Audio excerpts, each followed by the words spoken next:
Good morning students, how are you all? This is your Neetu ma'am and once again welcome to the English classroom, your own English lecture, your own English classroom and that also with your Neetu ma'am. Okay, we are going to start comprehension today.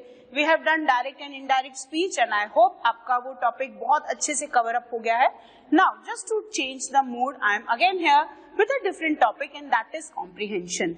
We have done two passages earlier for the comprehension. Today I am going to start the third passage and that also the passage from last year exam so that you can have that idea how to solve the passage of examination, that level.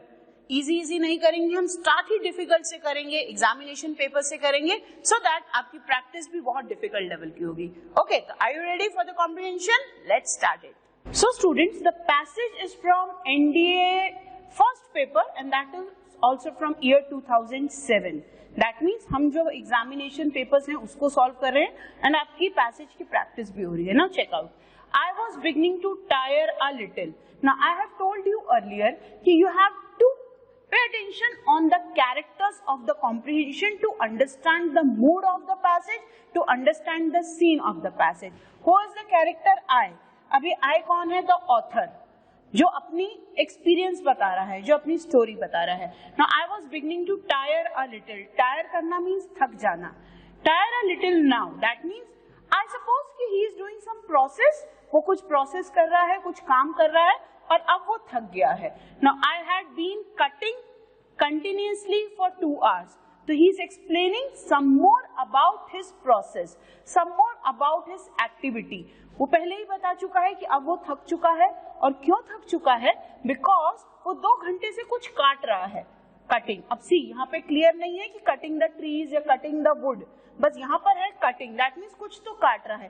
पेड़ नहीं काट रहा, लकड़ी नहीं काट रहा, कागज नहीं काट रहा. आप लोग जैसे पेपर कटिंग करते हैं तो पेपर कटिंग नहीं कर रहा, बट कुछ तो कटिंग कर रहा है. Okay. And Tenzing too was moving very slowly. Now one other character. See, एक कैरेक्टर ये है, उसके साथ उसका फ्रेंड है टेंजिंग. नाउन है, नाम है और उसने बताया है मैं और टेंजिंग दोनों थक गए हैं. टू मतलब मेरे साथ, वो भी. टू मतलब वो भी. टेंजिंग भी मूविंग वेरी स्लोली. टेंजिंग भी धीरे धीरे मूव कर रहा है. दैट मीन्स वो किसी जर्नी पे है और जो ऑथर है वो कुछ काट रहा है. अब जर्नी पे क्या काट रहा है? देखो आपको एक हिंट दे रहे हैं. Moving very slowly that means उसका फ्रेंड धीरे धीरे मूव कर रहा है और वो क्या कह रहा है? मैं काट काट के कुछ कटिंग करके थक गया हूँ. नाउ लेट्स चेक आउट कि ये कर क्या रहे हैं. As I chipped steps around, still another corner. तो वो कह रहा है मैंने जैसे ही थोड़े थोड़े स्टेप्स आगे लिए एक कॉर्नर पर. स्टेप्स मतलब कदम, थोड़े से कदम आगे लिए. अनदर कॉर्नर दैट मीन्स थोड़ा सा और मैं आगे बढ़ा. I wondered. Wondered मतलब शॉक हो जाना, अचंभे में आ जाना, हैरान हो जाना. Rather dully, just how long we could keep it up. How long means कितने समय तक. How long means कितने समय तक. अब वो कह रहा है जैसे ही मैं थोड़ा सा और आगे बढ़ा तो मैं शॉक हो गया, मैं हैरान हो गया, वंडर कर रहा हूँ, सोच रहा हूँ. Rather dully. Dully means dull feel कर रहा हूँ, बहुत थका हुआ, बहुत डल, बहुत परेशान, बहुत थक जाना, एग्जॉस्ट हो जाना. Rather dully, just how long we could keep it up. We कौन कौन? टेंजिंग और वो खुद. अब वो सोच रहा है थकान के मारे और कितने टाइम तक हमको ये सब करना पड़ेगा. Keep it up. हम आपको बोलते हैं keep it up, carry on, चालू रखो, ऐसे ही करते रहो. कीप इट अप मीन्स ऐसे ही करते रहो. See the meaning of the sentence. वो ये कह रहा है how long we could keep it up. कितने समय तक हम ऐसा कर पाएंगे और कितने समय तक हम ऐसा कर पाएंगे.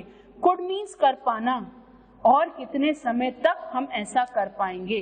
दैट मीन्स वो कुछ जर्नी पर हैं, कुछ प्रोसेस पर हैं, वो थक चुके हैं, एग्जॉस्ट हो चुके हैं, डल हो चुके हैं. अब उनमें स्टेमिना नहीं है कि वो उस चीज को और कैरी ऑन कर सके. तो वो अपने आप से ही क्वेश्चन कर रहे हैं क्या आगे वो सब चीज कर पाएंगे और कितने टाइम तक वो कर पाएंगे. Okay. Now our original zest. Now zest, कुछ याद आया जेस्ट से? Zest is a name of a car. Zest. So zest means energy, activeness, your enthusiasm.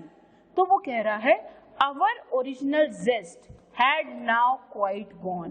That means जो हमारी ओरिजिनल एनर्जी थी, जिस एनर्जी के साथ हमने ये प्रोसेस स्टार्ट किया था या हमने वो जर्नी स्टार्ट की थी, अब वो खत्म हो गई है। क्यों? क्योंकि यहाँ पे आपको हिंट दे दिया है कि वो थक गए हैं और वो अपने आप से ही पूछ रहे हैं कितने टाइम तक हम और चल पाएंगे, कितने टाइम तक हम और ये प्रोसेस कर पाएंगे, बिकॉज उनकी जो ओरिजिनल एनर्जी थी, तो zest means activeness, energy, enthusiasm, okay, zeal, बहुत सारे वर्ड हैं इसके लिए। तो जेस्ट एनर्जी अब खत्म हो गई है and it was turning more into a grim struggle. Now grim मतलब ग्लूमी, ग्लूमी, डार्क, नेगेटिव, थकान से भरा हुआ, नेगेटिविटी। स्ट्रगल मीन्स एक आप उस चीज के लिए स्ट्रगल कर रहे हैं, आप लड़ रहे हैं। तो वो ये कह रहा है कि जो हमारी जर्नी है, हमारी एनर्जी खत्म हो गई है और वो जर्नी अब एक बहुत डार्क स्ट्रगल में बदल गई है, एक नेगेटिविटी में बदल गई है, एक थकान भरी जर्नी हो रही है। तो gloomy means dark, nervous, exhausted. Okay, now C, I then realized that the ridge ahead. Now what is ridge? अब ridge को समझो। Ridge means this. आप किसी हिल पे हो, किसी पहाड़ पे हो, तो ये ऐसा जो टर्निंग आता है, आप स्पीड ब्रेकर्स देखते हो रोड पे, वो भी ऐसे ही होते हैं, ठीक है। तो ये जो पार्ट होता है, ये रिज है, टॉप। आप चढ़ाई चढ़ रहे हो, फिर उसके बाद नीचे फॉल आएगा, दिस इज अ रिज। तो वो यहाँ पर है, दैट मीन्स वो किसी माउंटेन को क्लाइंब कर रहे हैं, इसीलिए वो थक गए हैं, इसीलिए वो ये कह रहे हैं और कितना रास्ता, कितना ऊपर जाना है। और जब भी कोई माउंटेनियर ट्रेकिंग करता है, ट्रेकिंग पता है आपको, ट्रेक करना, पहाड़ चढ़ना, और अगर माउंटेन ट्रेक कर रहे हो, ओके, आप माउंटेन ट्रेक कर रहे हो, लेकिन अगर स्नोई माउंटेन ट्रेक कर रहे हो, स्नोई मीन्स बर्फ का पहाड़, तो it is very exhausted, it's very risky. तो उसको ट्रेक करने के लिए, माउंटेन क्लाइंब करने के लिए, you must have proper training, okay. तो अब वो जब वो ट्राई कर रहे हैं, तो यहाँ रिज पर आके उनको पता है नीचे स्लोप आएगा। क्लियर? रिज का मतलब समझ में आया? दिस इज रिज, ऐसा। Okay, I realize that the ridge ahead, ahead मतलब आगे, दैट मीन्स वो यहाँ है। अब वो कह रहे हैं रिज अहेड, अहेड मतलब आगे, ridge ahead instead of still monotonously rising. Monotonously means same, boring. See,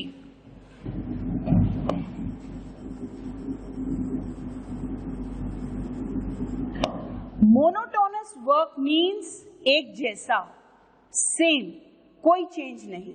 और जब कोई चीज सेम, एक जैसी होने लगती है, तो हम उसको बोरिंग भी समझते हैं कि यार एक जैसा काम, एक जैसी चीज।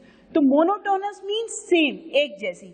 अब अगर वो सिर्फ चढ़ाई चढ़ रहे हैं, ऊपर चढ़ रहे हैं, तो एक जैसा रास्ता है, कोई टर्निंग नहीं है, कोई ट्रैफिक नहीं है, कोई ट्रैवलर्स नहीं है साथ में, ये दो लोग हैं, दो कैरेक्टर्स हैं, और ये दो कैरेक्टर्स चढ़े जा रहे हैं, चढ़े जा रहे हैं, एक जैसे रास्ते पे चढ़े जा रहे हैं, कोई भी डाइवर्जन नहीं है। तो वो कैसा है? सेम, एक जैसा।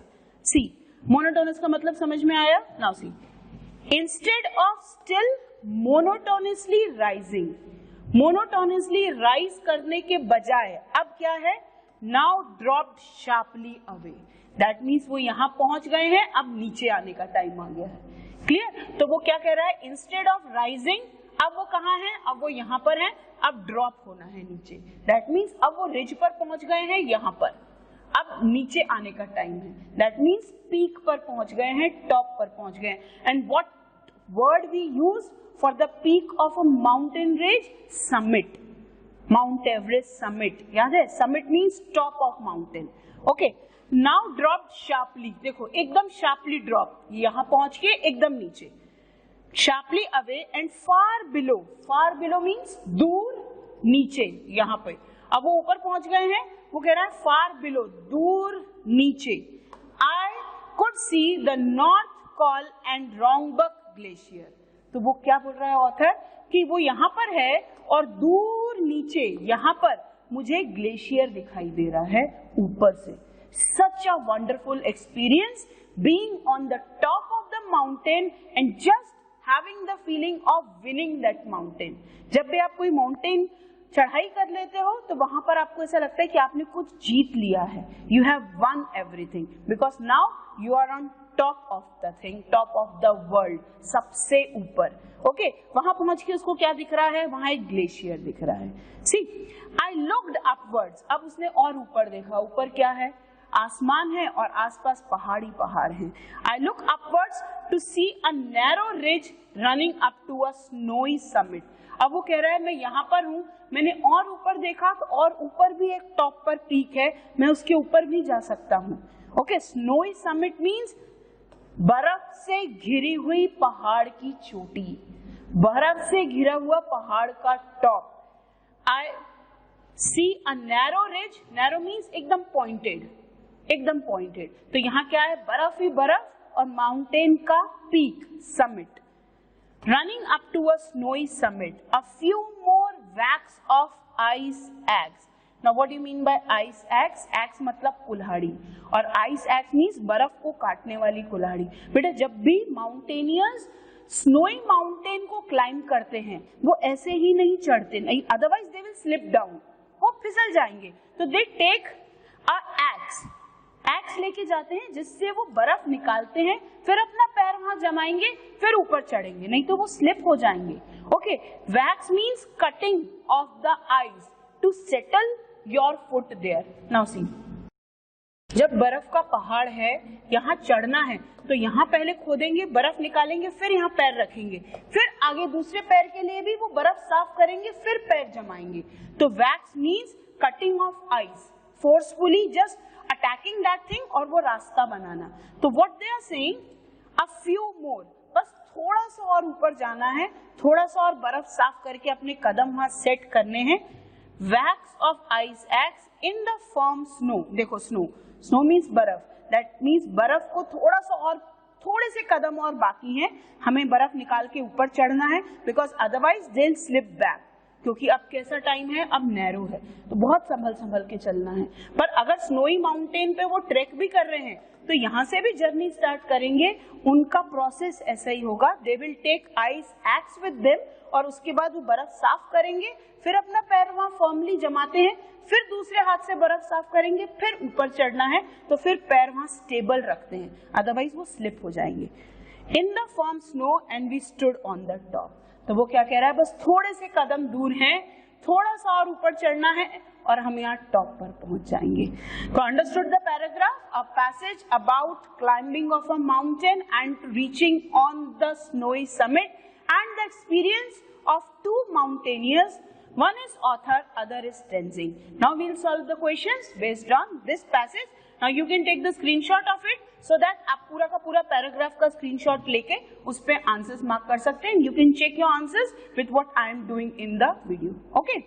Take the screenshot and we are done with it. Now students, check out the question based on the passage and you also mark your own answer in the passage so that you can tally the answers कि आप लोग कितने level तक ये question solve कर पा रहे हैं। Now see, which of the following is the most appropriate description of the area in which the narrator had been moving? That means आपको ये बताना है कि जो जर्नी है उनकी, उस जर्नी को बेस्ट डिस्क्राइब करता हुआ कौन सा टाइटल हो सकता है। ओके, हमने जर्नी किस चीज की है, स्नोई माउंटेन की, रिज है, स्नोई माउंटेन है, और कैसे वो स्नोई माउंटेन को ऊपर क्लाइंब कर रहे हैं इसकी डिटेलिंग पैसेज में दी गई है। नाउ चेक आउट कि कैसा होगा। नाउ सी, अ स्टीप रॉकी स्लोप, क्या हमने पूरे पैराग्राफ में कहीं भी ये डिस्कस किया कि उस पहाड़ के ऊपर पत्थर थे? नो। तो फर्स्ट ऑफ ऑल तो जो रॉन्ग ऑप्शंस है उनको एलिमिनेट कर दो। Okay, a peak with a flight of steps, flight of steps mean सिर्फ स्टेप्स चढ़ते जा रहे हैं, सीढ़ियां चढ़ते जा रहे हैं, कदम बढ़ाते जा रहे हैं, ऐसा बताया है कहीं?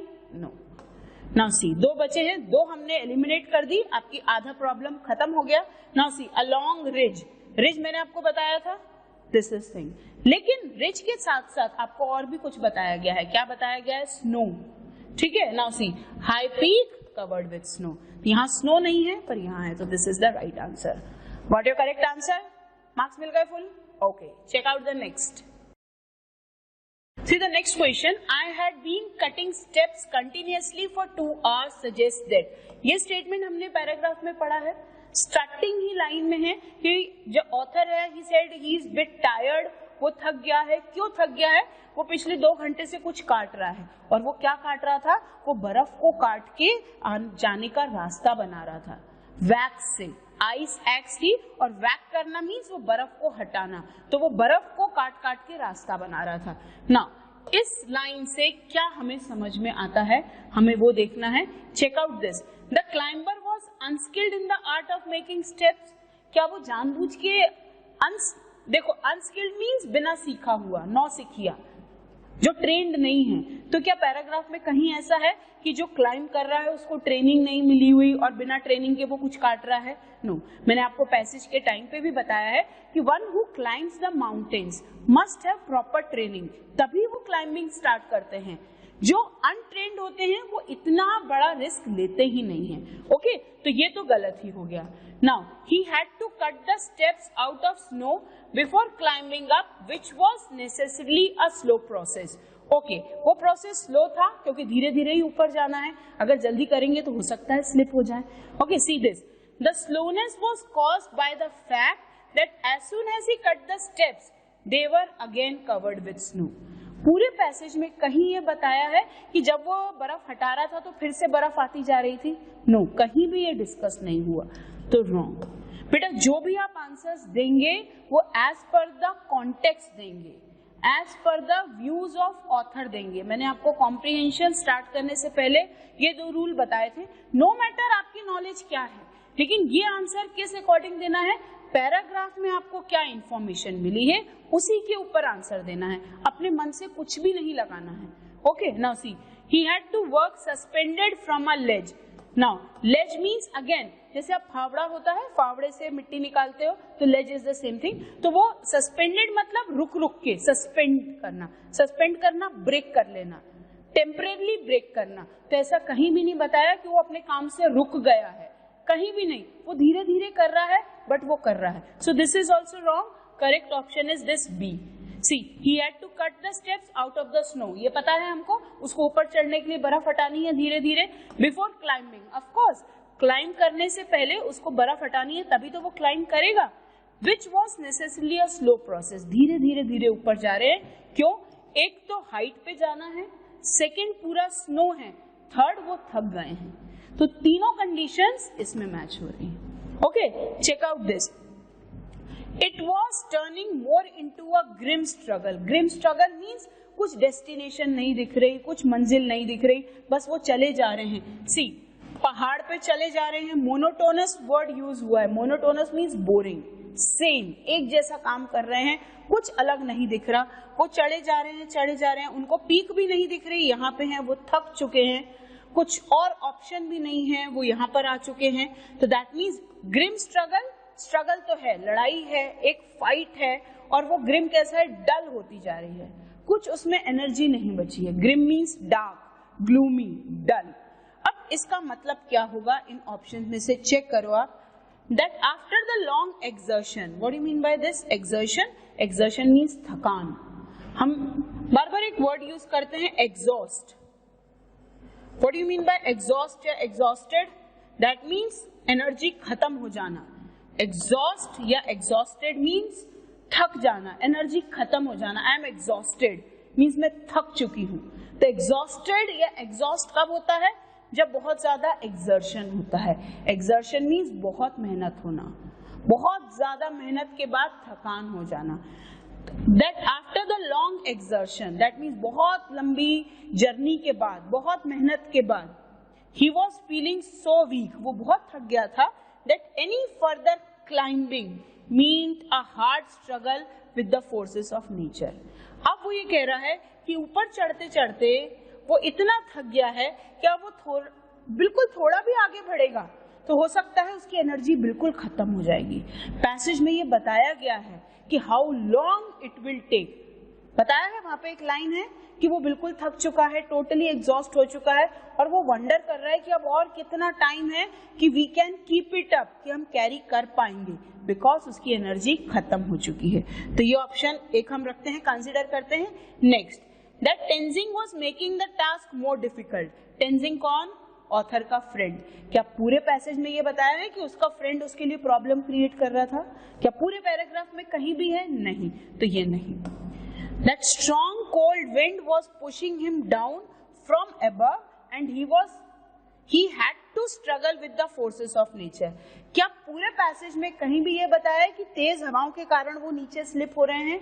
नो, स्ट्रॉन्ग विंड का या कोल्ड विंड का कहीं भी वहां पर जिक्र नहीं किया गया। So this is also wrong. Now that he was in a mood of give up ultimately. What do you mean by give up? He gave up. Give up कर देना, हार मान लेना। क्या कहीं भी ये बताया गया है कि वो हार मान रहे हैं, वो क्विट कर रहे हैं, वो सरेंडर कर रहे हैं? नहीं, वो ये बोल रहे हैं कि हम थक गए हैं, लेकिन हार नहीं मानी है उन्होंने। सो this is wrong. Correct option is a, कि दैट मीन्स वो बहुत थक गए हैं, वो वीक फील कर रहे हैं और उनको ऐसा लग रहा है how long we could keep it up, कि और कितने टाइम तक हम आगे चल पाएंगे वो उनको ही पता, लेकिन उन्होंने हार नहीं मानी है। So the right option is a. So 25 and 26 we have done. Now there were only 3 questions in this passage. 3 questions के साथ ही आपका passage complete हुआ। I hope you all have understood the passage. Still you can take the screenshot of the question and answers and mark the answers clearly in your register. Done? Okay. So students, after completing the passage, let's have some different thing, some interesting thing which can make your mood some different. Okay. Again I am here with a new topic, that is health and medical idioms. हमने इससे पहले animal idioms किए हैं, हमने इससे पहले colorful idioms किए हैं. Now a different segment of idioms, that is health and medical idioms. So let's start. Now see, तुम्हारा फोटो सेम तुम्हारे जैसा है. Okay, be happy. चलो let's start health idioms. Now health idioms, अगर किसी की हेल्थ बहुत अच्छी है, फिट एंड फाइन है, तो कौन कौन से idioms यूज हो सकते हैं हेल्थ idioms में? Let's check. Now see, a very happy heart, खुश है एकदम, कोई तबीयत खराब नहीं है, कोरोना भी नहीं डरा रहा उसको, एकदम फिट एंड फाइन. तो जब किसी की हेल्थ एकदम फिट एंड फाइन है, you can use I am as fit as fiddle. So if someone will ask you, how are you? या how is your health? तो आप बोलते हो I am fit and fine. तो आज से आप क्या बोलेंगे? I am as fit as fiddle. That means बहुत ही अच्छी हेल्थ है, मेरी तबीयत बहुत अच्छी है. Okay, now check. I am as right as rain. तो as right as rain होना means बहुत अच्छे हेल्थ में होना, तबीयत बहुत अच्छी होना. Now I am full of beans. Now ये beans means, beans क्या? Chocolate beans, coffee beans. Beans पता है आपको?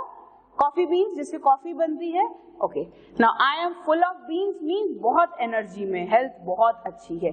तो these 3 idioms suggest that a person is in good health. So again I am repeating, if someone asks you how are you, instead of saying I am fit and fine, what you can use? You can use I am as fit as fiddle. You can use I am as right as rain, and you can use I am full of beans. So these 3 idioms just used for good health.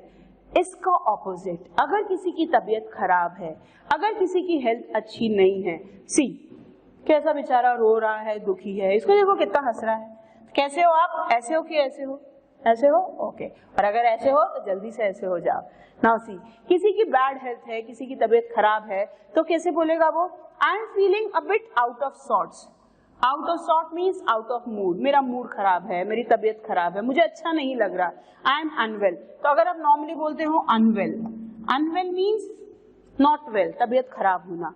उसके लिए हम क्या use कर सकते हैं? I am feeling a bit out of sorts means मुझे अच्छा नहीं लग रहा, मेरी तबीयत ठीक नहीं है. Okay, I am feeling bit under the weather. ये तो हमने किया है. अंडर द वेदर मीन्स मौसम का इन्फेक्शन. दैट मीन्स जैसा क्लाइमेट चेंज हुआ है, किसी किसी की तबीयत खराब हो जाती है. Change in climate does not suit everyone. तो अंडर द वेदर होना मीन्स सिक होना, मीन्स तबीयत खराब होना.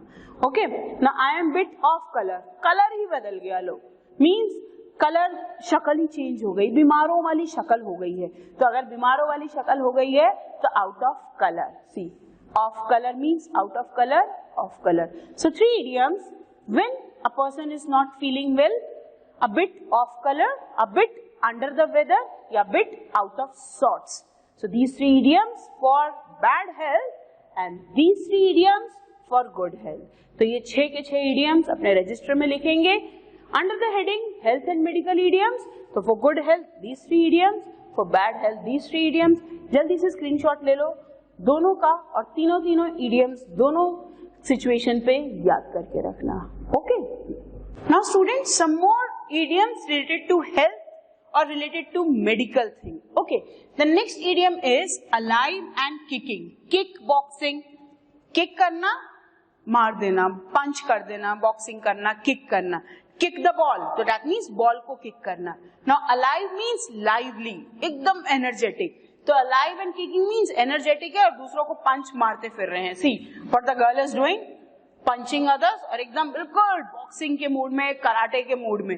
तो अगर अलाइव एंड किकिंग ईडियम है, alive and kicking means in good health despite many problems, no matter उसको कुछ तकलीफ भी है लेकिन स्टिल वो अपने आप को फिट एंड फाइन रख रहे हैं. See in good health despite health problems, despite मतलब उसके बावजूद भी, डिस्पाइट मतलब उसके बावजूद. तो if someone is having some health problems, किसी के सर में दर्द है, किसी को बुखार है, स्टिल वो अपने आप को फिट एंड फाइन दिखा रहा है, वो एनर्जेटिक दिखा रहा है, तो वो कैसा है? Alive and kicking. That means छोटी छोटी तकलीफों से बिल्कुल बेड पे ब्लैंकेट ओढ़ के सो नहीं रहा और आपको भी ऐसा ही करना है. अगर थोड़ा सा क्लाइमेट चेंज से आपकी हेल्थ पे थोड़ा सा इन्फेक्शन हो रहा है तो don't get nervous, don't get an excuse कि नहीं अब तो आराम करना है, हमारी तबीयत खराब है क्योंकि हमारा सिर दुख रहा है.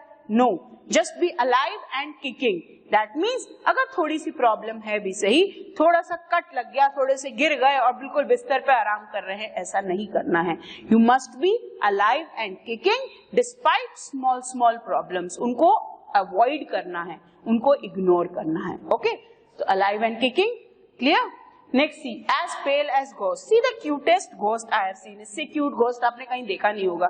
इससे क्यूट भूत देखा है कहीं? नहीं. तो as pale as ghost means भूत के जैसा. सी एक्सट्रीमली पेल, बीमार, हड्डी, एकदम स्केलेटन के जैसा. तो अगर कोई स्केलेटन जैसा किसी की हालत हो गई है तो वो कैसा दिख रहा है हमको? भूत के जैसा. That means as pale as ghost. Pale हम बीमार के लिए यूज करते हैं कि जो बहुत बीमार दिख रहा है, जो बहुत लीन एंड थिन दिख रहा है. लीन एंड थिन, बहुत वीक दिख रहा है, बहुत टायर्ड दिख रहा है, बहुत एकदम कमजोर सा, चेहरा उतरा हुआ, बहुत बीमार सा, तो हम कैसे बोलते हैं उसको? बिल्कुल हड्डी का ढांचा दिख रहा है. तो हड्डी का ढांचा मीन्स भूत जैसा दिख रहा है. That means as pale as ghost use होता है जब कोई इंसान बहुत ही ज्यादा वीक, पेल, बीमार, नर्वस लग रहा है उसके लिए. Okay, now see at death's door. वो खड़ा है दरवाजे पर आपको लेने के लिए. किसको लेने के लिए खड़ा है? जितने कोरोना पेशेंट्स हो रहे हैं ना, सबको लेने के लिए, वेलकम करने के लिए खड़ा है वो भी. यस, तो at death's door means near the death. जो इंसान मरने ही वाला है उसको हम बोलते हैं मौत के दरवाजे पर. तो same thing, very near death. Some person who is just about to die, जो मरने ही वाला है उसके लिए दैट मीन्स कहाँ खड़ा है वो इंसान? मौत के दरवाजे पर. Who is welcoming that person on the door? The ghost himself. Welcome करने के लिए खड़ा है वो अपने दरवाजे पर. ओके, तो at death's door means near the death. As pale as ghost means very sick, एकदम बीमार, very lean and thin, very weak, very pale, बिल्कुल ताकत ही नहीं है, बिल्कुल बीमार से लग रहे हैं उसके लिए. Alive and kicking means energetic in spite of having small small health problems. तो I hope these 3 idioms are clear to you all. No problem in this.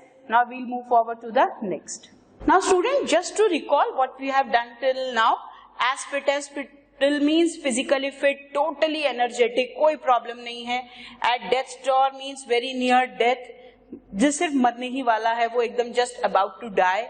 As pale as a ghost means extremely pale. Pale means sick, thin, lean and thin, nervous. Now new thing, bitter pill to swallow. What do you mean by pill? Pill मतलब दवाई, गोली. Pills पता है आपको? आपने सुना होगा sleeping pills. Pills tablets को बोलते हैं, गोली जो होती है उसको बोलते हैं पिल्स. सिरप जिसको आप ड्रिंक करते हैं, पिल्स जिसको आप स्वॉलो करते हैं. अब देखो यहाँ स्वॉलो करना निगलना.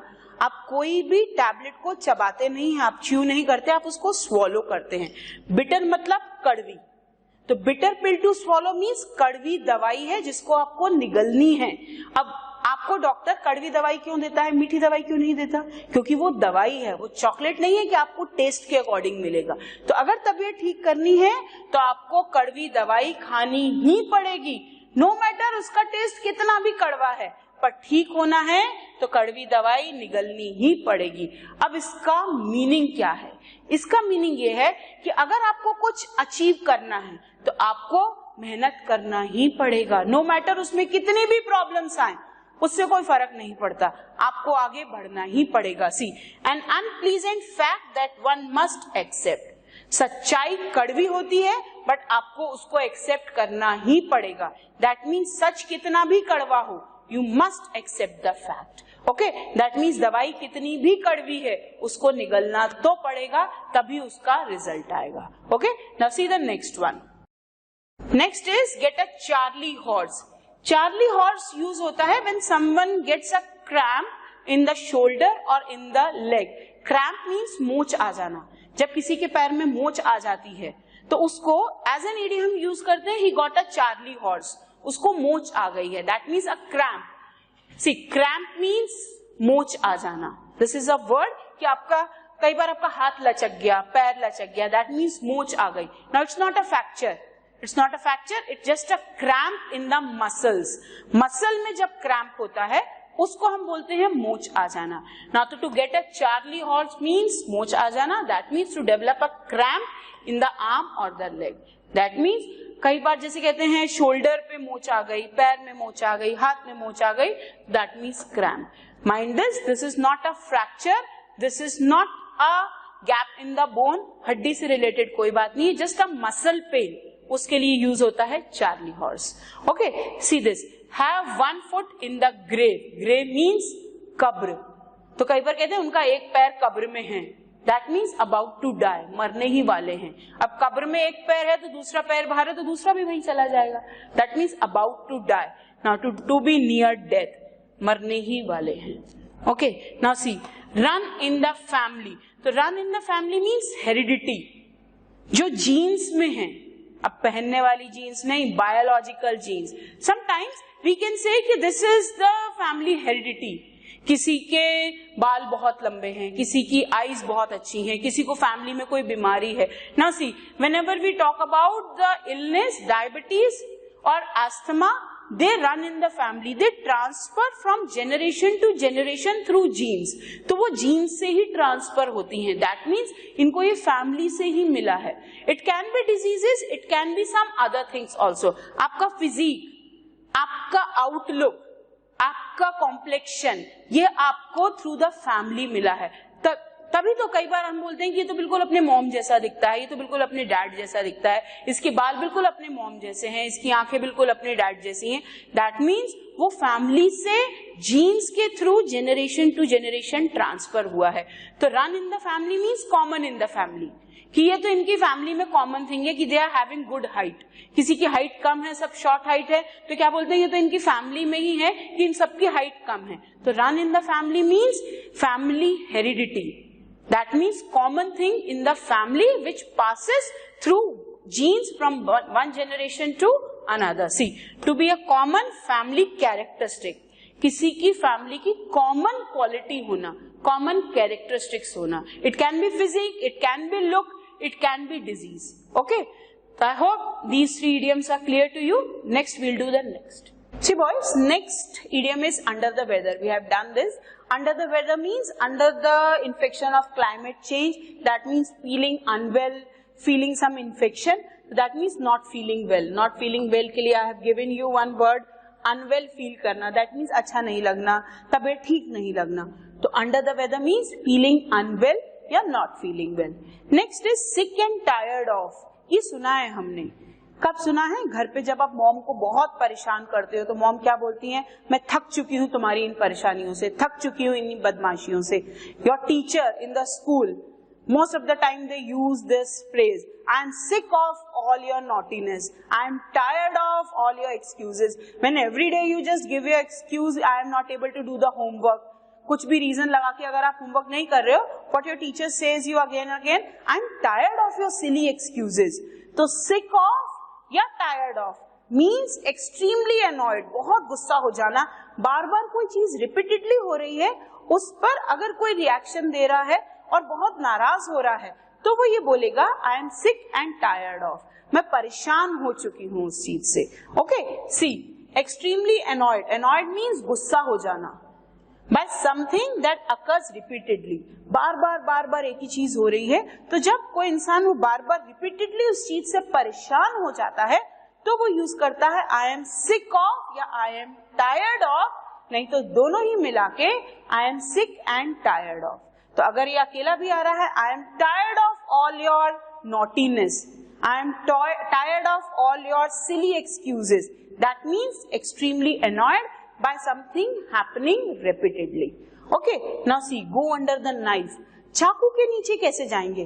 क्या आप लोग चाकू के नीचे गए हैं? चाकू के नीचे हम जाते हैं? नो, चाकू के नीचे तो फ्रूट जाता है, चाकू के नीचे वेजिटेबल जाता है. और क्या चीजें चाकू के नीचे जाएगी? सी, अंडर मतलब नीचे, वो मतलब जाना, नाइफ चाकू के नीचे जाना. कोई इंसान चाकू के नीचे जाएगा? यस, ऑफ कोर्स जाएगा. जब उसकी सर्जरी होगी तो बॉडी नीचे है, चाकू ऊपर है. That means when some person is having some surgery, तो that means उसकी कटिंग भी होगी और उसकी स्टिचिंग भी होगी. तो सर्जरी के टाइम पे हम यूज करते हैं go under the knife, that means undergo surgery. If some person is having some issues and that person is going for a surgery, so we use the phrase go under the knife. Now I'm giving you one sentence so that you can connect with this idiom. Many of our film stars have gone under the knife to have better looks. बहुत सारे film stars ने surgery कराई है अपने look को better करने के लिए. कौन सी सर्जरी कराई है? Plastic surgery. Okay, that means go under the knife means to go under the surgery, किसी चीज की सर्जरी कराना. I hope you all have understood these idioms and still if you have any of the doubt just message me. Now students, check out the next idiom. Next idiom is knock someone for sick. Knock someone for sick means कि किसी news से या किसी illness से कोई इंसान बहुत affect हो रहा है, उसको बहुत परेशानी हो रही है. Some patient is at home, someone is sick at home, और उस कारण सब लोग बहुत परेशान हो रहे हैं. ऑब्वियस है सब परेशान होंगे, तो उसके लिए हम यूज करते हैं knock someone for six. Now see, an illness और perhaps bad news that really affect someone. That means कोई बैड न्यूज आई है या कोई बीमार है, वो सुन के हम लोग बहुत परेशान हो रहे हैं, उसके लिए हम यूज करते हैं knock someone for sick. See the example, he spent 2 weeks in bed. That means उसने 2 हफ्ते बिस्तर पर गुजारे and was very weak, it really knocked him for sick. That means वो 2 हफ्ते बीमार था और उस कारण वो बहुत परेशान हो गया, उसकी पूरी लाइफ इफेक्ट हो गई. दैट मीन्स उसका वर्क शेड्यूल इफेक्ट हो गया. Now on it's last legs, idiom से ही समझ में आ रहा है, दैट मीन्स उसका लास्ट टाइम चल रहा है, उसका आखिरी समय चल रहा है. That means near the death. Now see, at the end of life in poor condition, बहुत खराब समय चल रहा है. A year ago he looked like he was on his last legs. That means 1 साल पहले जब मैं उससे मिला था तो ऐसा लग रहा था उसका हालत बहुत खराब है, उसका बिल्कुल बहुत खराब समय चल रहा है, उसका आखिरी समय चल रहा है.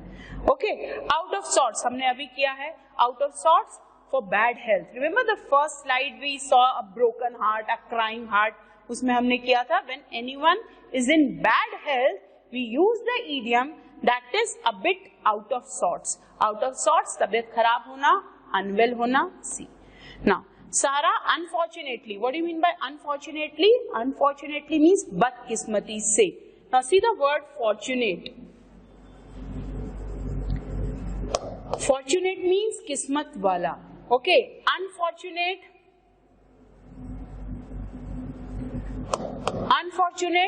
बदकिस्मत. Fortunately means किस्मत से. Unfortunately means बदकिस्मती से. Now one more thing, you must have heard about this name, Fortuner. कहाँ सुना है हमने Fortuner? हाँ सुना है. A very famous 4-wheeler brand name, Fortuner. A very big vehicle and one of the most expensive vehicle. सबसे महंगी गाड़ियों में से अगर किसी का नाम आता है तो Fortuner, costing about 50 to 60 lakhs. अब उस गाड़ी का नाम Fortuner ही क्यों रखा गया? बेटा, जब भी कोई भी प्रोडक्ट का ब्रांड नेम सोचना होता है बहुत सोच समझ के रखा जाता है। तो उस गाड़ी का नाम फॉर्च्यूनर ही क्यों रखा गया? फॉर्च्यूनर किससे बना है? फॉर्च्यून। फॉर्च्यून मीन्स अच्छी किस्मत। तो जिसकी किस्मत अच्छी है ना, वही वो गाड़ी खरीद सकता है। That means it needs good fortune to have such an expensive vehicle. 50 to 60 lakhs की गाड़ी खरीदने के लिए पैसे के साथ साथ अच्छी किस्मत भी चाहिए। तो fortunate means having good fortune, अच्छी किस्मत होना। Okay, now see the next. On the mend, mend करना, सुधारना, इंप्रूव करना, ओवरकम करना, उस चीज को अच्छा करना। तो on the mend means recover करना, सुधार होना। हम पूछते हैं तबीयत कैसी है, तो क्या बोलता है? कोई सुधर रही है, तबीयत इंप्रूव हो रही है, हालत सुधर रही है। उसी के लिए यूज होता है ऑन द मेंड कि when someone is recovering from an illness, किसी की तबीयत सुधर रही है, किसी की बीमारी इंप्रूव हो रही है, उसके लिए हम यूज करते हैं ऑन द मेंड। तो रिकवरिंग आफ्टर एन इलनेस और इंजरी, चोट से, इंजर से ओवरकम होना या इलनेस से ओवरकम होना। तो he suffered a heart attack last week and thankfully he is on the mend. That means उसको लास्ट वीक हार्ट अटैक आया था, बट अब उसकी हालत सुधर रही है, उसकी तबीयत इंप्रूव हो रही है।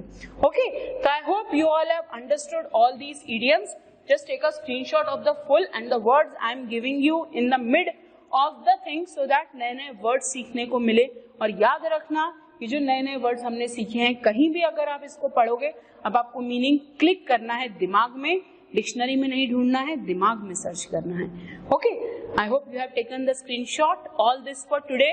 We have done one passage and many of the interesting health and medical idioms. We'll continue this segment in the next lecture. Till then, study hard, be safe. Thank you.